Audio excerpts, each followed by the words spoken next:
go. Okay, good morning, everybody. This is Danny with Danny's Luxury Cruise Vacations, and I have the honor this morning of having Jonathan with us from Explora Journeys. And Jonathan is going to share some insights with us about their wonderful product. And welcome, Jonathan. Thank you for being here. Hey Danny, and hi everyone. Thank you so much for having me. I'm so excited to speak more about Explora Journeys with you all. Great. Jonathan, we do have a few questions, and thank you for doing this. As you and I know, Explore Journeys is a relatively new brand. Can you tell us a little bit about your amazing brand and what the consumer can expect? Yeah, so we are relatively new when you look at really the scope of things. Our first ship launched in August of 2023. We are owned by the MSC Group. So our parent company and our owners really wanted to tap into the luxury scene, but they wanted to do it in a smart way. They just didn't want to launch another, luxury cruise line. So actually what they did before we even came up with the name of Explora Journeys or cut steel for any of our ships, they actually surveyed over 250,000 affluent travelers. Many of them are like our viewers and your clients, Danny. And they really wanted to understand, what do you look forward to in a new lifestyle luxury ocean brand? And there were four overwhelming responses that came out of those surveys. One being space. They wanted space, right? Even though it was a luxury, smaller ship model, they still wanted to have space. They wanted choice. They didn't want to just have one main dining room, they didn't just want to have one lounge. They wanted to have a plethora of choices that they can choose from. The third was destinations. Where do you sail, right? Everybody's been to the Caribbean, everybody's been to the Mediterranean, but they wanted to kind of have more niche destinations. And the fourth was service, right? They wanted to feel more like a hotel and they wanted to have that elevated hotel experience. So with those kind of four pillars is how we shaped our brand and really how we also built and designed the ships. Beautiful, beautiful. Having said that, we know that you have, and please correct me if I'm wrong, you have two ships in the That's water now. correct.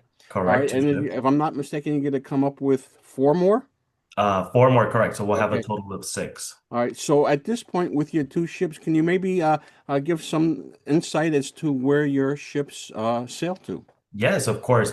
When I first started with the company over 2.5 years ago, we only had Caribbean and Mediterranean because we only had one ship. But now that we have two ships and our third ship is coming out this July, you'll see that we've kind of broadened our reach as far as our deployment. So of course, like I mentioned, we do have Eastern Mediterranean itineraries, Western Mediterranean, and Caribbean as well. But actually, it's already open for sale. So even though the ships are not in the water yet, you can still book into these destinations all the way through 2028 currently.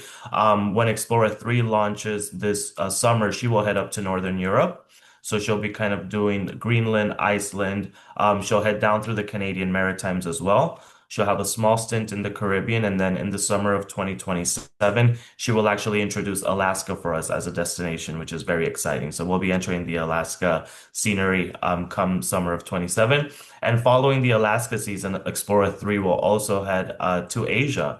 So we'll have a voyage from Vancouver to Tokyo, and that will start the Asia season for us as well. So as you see more ships, and again, you can book into Explorer 4 and 5 currently as well, even though they're not in the water yet, you'll see us kind of having a little bit more reach. We also launched our World Journey, which is our version of a world cruise, which will take place in 2029, and that will take us through the South Pacific Sea, Australia, New Zealand, the Indian Ocean. So again, a lot of that as well. Explorer 1 will also have itineraries that go down to South America, so to the Amazon and Brazil.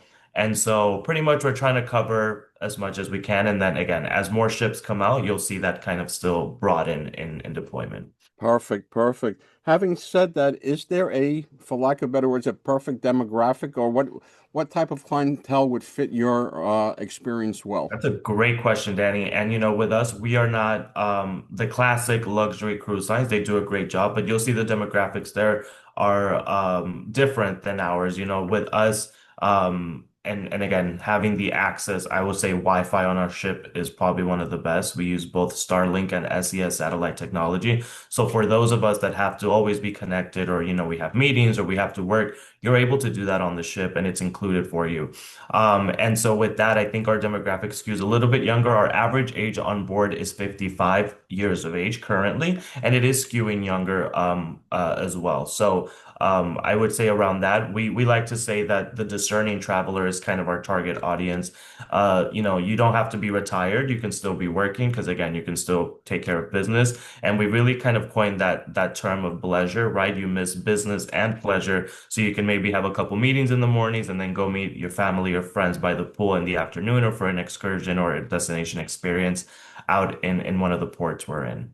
And I think one of the things that you guys are doing really, really well, you realize that your demographic probably is a little bit younger, and by Yep, having some shorter cruises, you're correct. allowing the folks who are working Yep, to go, because let's face it, the longer cruises they may not be able to take the time yep, off, but very seven, true. 8, 9, 10 days they can do it. Yeah, yeah. So that's really our prime focus. Obviously, we do have the longer ones too, but the majority of it, we even have some 5 nights as well. So 5, 6, 7, 8, 9, 10 night itineraries, and that really has played well for that demographic.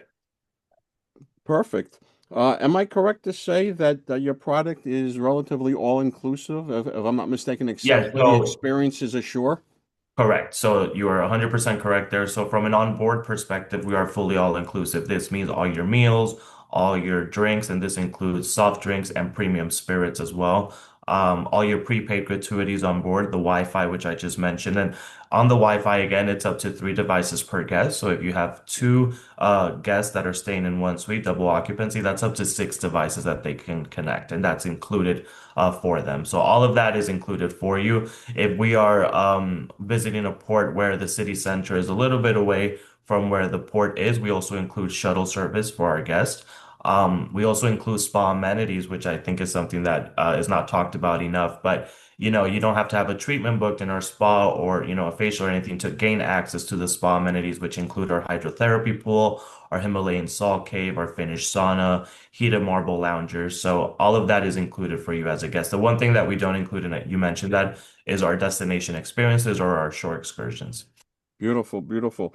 And as far as dining, we all know that being on a ship, the food and the service in your dining venues is Yeah. extremely important.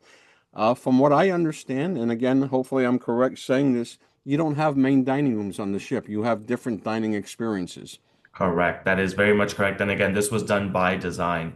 If you walk into a five-star hotel, you don't ask, where is the main dining room? You'd ask, what restaurants are open this evening, right? So we really want to follow that same concept on board our ships. So there is no main dining room. We have a total of 7 different type of culinary experiences. Think of it really as just restaurants, and these restaurants are very elevated. We do have a more casual experience, which is our marketplace, our Emporium marketplace. It is not a buffet though. That word is not allowed in the Explora vernacular. There are 18 different cooking stations where you can kind of choose things, but everything is behind glass and everything is cooked a la minute. So you kind of go up if that's what you would like. It's brought to your table and you have full weighted service at your table. So you're never having to get your own drinks or even pick up your own dishes if you don't want to. It's really an elevated kind of experience, but that's the most casual. Then all the rest are true sit down restaurants with, their own dedicated menus. And it really just elevates the experience. Some are all I should say are open for dinner. Some are open for breakfast and lunch as well during sea days or port days. But it really is designed for you to really kind of elevate that. We have a French restaurant, Fil Rouge, one of my favorites that features a different souffle of the day every evening. We have our Met Yacht Club, which is really a Mediterranean inspired restaurant. So dishes from Northern Africa, Greece, Italy, Spain, Portugal, which is highlighted there. Our steakhouse, we do have a European steakhouse, which is Marble and Company. And then one of the favorites is our Pan-Asian restaurant, which is Sakura. And then in addition to that, we do have a Michelin-inspired restaurant, which is Anthology. And that is the only restaurant that does have an experience fee, just because it's a really like a 9-course set menu. You can do a wine pairing with it if you like. truly beautiful design menu. And then additionally from that, we do have our chef's kitchen experience. So this is kind of a fun, we have 8 different cooking stations, so you can come with friends or make new friends and do a cooking class. A lot of wine is served as well, so that's always fun. And then, obviously you're able to enjoy the meal that you create with our chefs afterwards. So it's a really, really neat experience. Beautiful. Jonathan, I mean, we've covered a lot of wonderful things. You've touched a lot of great topics. In wrapping up, is there anything that you would like to tell the viewers that I didn't think maybe about asking? Anything additional that you would love to share? Yeah, I would definitely say that, something unique about Explora is that we really position ourselves as a hotel at sea, right? And so, maybe if you've been hesitant to try cruising before, you don't think it's for you, or maybe you don't think it's a luxury fit, I really would recommend you giving Explora Journeys a shot because it really kind of, that's the whole feel of our ship. Even if you look through videos and the design of the ship, everything is thought out with a very spacious atmosphere, like you were in a resort. And again, giving you all these choices, like you were at a hotel as well. But the beauty of it is that you get to wake up in a different destination every day. You don't have to pack and unpack and repack, and shuttle or take a flight somewhere to wake up in a new destination. And the value of it, I mean, we touched on it. It's all Mhm. inclusive for you on board. And you have the great, experience of Danny here to help and guide you through the whole booking experience. So again, I think that's something that we position ourselves great. We have some great offers as well out there in the market. For booking with Danny, you also get some great onboard credit amenities. And so, yeah, I would definitely think that that is a great way to position it to all of you. And definitely, we look forward to welcoming you on board very soon. Thank you, Jonathan. That was wonderful. Thank you so much. You're welcome. Thank you all.